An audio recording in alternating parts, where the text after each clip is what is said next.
this what happened. I was on the drill team. As a matter of fact, I was captain of the drill team. I loved drilling, marching and drilling. I was in an army. I wasn't a soldier. I was in the army of the Lord. It was called Pathfinders. This is a Girl Scout, Boy Scout-esque group that my church has that you join. You go camping. You learn to do outdoorsy things. You go on these huge conventions with tons of other kids from all over the world. You have a uniform. You learn how to march. And our Pathfinder Club had a drill team. We had gone to this camping. We called it a camporee because there were going to be tons of other kids from all over Florida. It was with the Florida Conference, and they were having this camporee. And during the camporee, they decided to have a drill down. This is almost like, not almost, it is Simon Says for drilling and marching. All of us, as many people as wanted to go, join on the field, and the drill instructor was going to call out commands. Kind of like in the military, right face, left face, about face, present arms, order arms. All of that. Military commands that we learned, because we learned them in Pathfinders because we go on outings where we have to be able to move together as a group. And it's just really an efficient way to move people when they're in order and they're not kind of clumped together. It's an efficient way to move people when everybody's kind of marching in columns and in rows and in some sort of order. That's about the marching and drilling. We're in this drill down, and I, of course, sign up for the drill down. And they're calling out commands. And right face, and I got my right. I turned to the right with crisp and precision. Left face, precision. About face, precision. Present arms. Parade rest. All of that. I was on it. People were dropping around me like flies because they were turning to the left when they should turn to the right and doing the wrong command. They don't know what they're supposed to do because I was the best. Because I was a drill captain, right? I was doing my thing. And before you know it, it was just two of us on the field when before there's probably at least 50 or 60 kids that were in this drill down, this marching and drilling version of Simon Says. And now there was just two, me and some other person. The people from my church, you're like, come on, Denise, you can do it.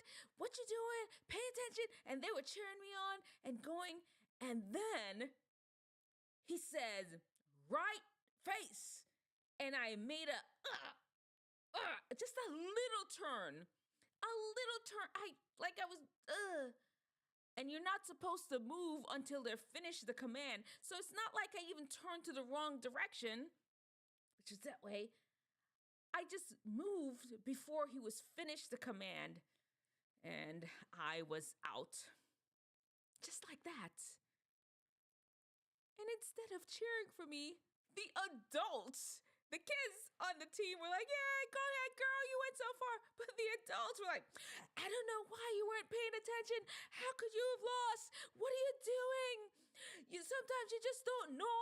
It was a Jamaican club too. Sometimes you just don't know how to just pay attention like you're supposed to. They were like yelling at me as if I had just lost $1 million or something. Like they had a bet placed on me and they lost their mortgage. I'm like, back up. I did my best. I'm a human being. Sometimes I'm going to make mistakes. And this is what I want y'all to understand, Wisdomteethingers. Like, one, sometimes you will do your best and your best is just not good enough. We make mistakes sometimes. We're human beings. Things are going to happen. And we just have to be prepared for those consequences. The second thing is sometimes adults, they feel, I won't even say adults.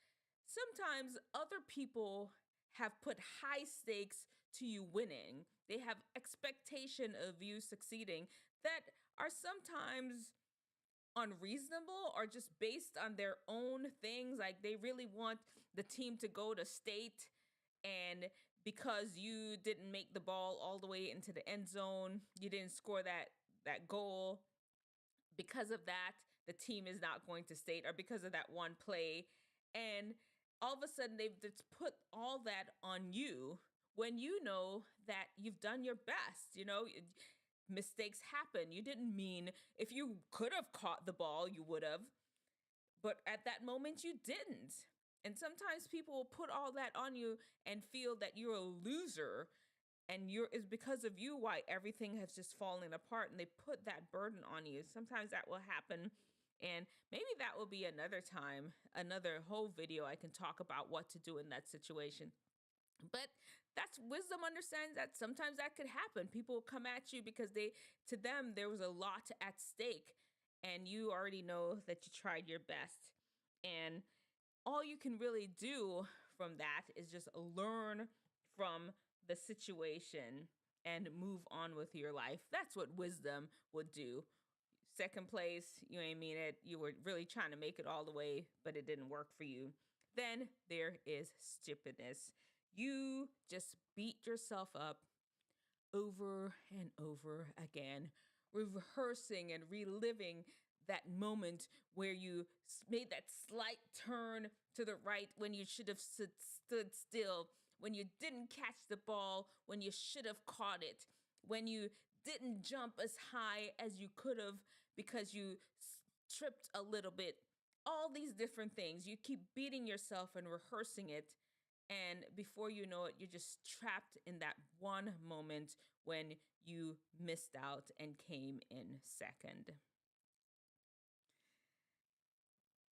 There you have it. Wisdom, stupidness. Choose wisdom. Wisdom.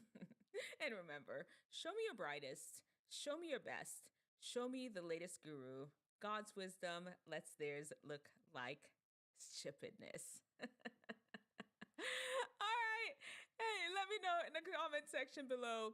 Have you ever gotten second place? How did that feel when you, especially at a time when you know you could have gotten first had it not been for some mistake, some human error? Let me know in the comment section below how that you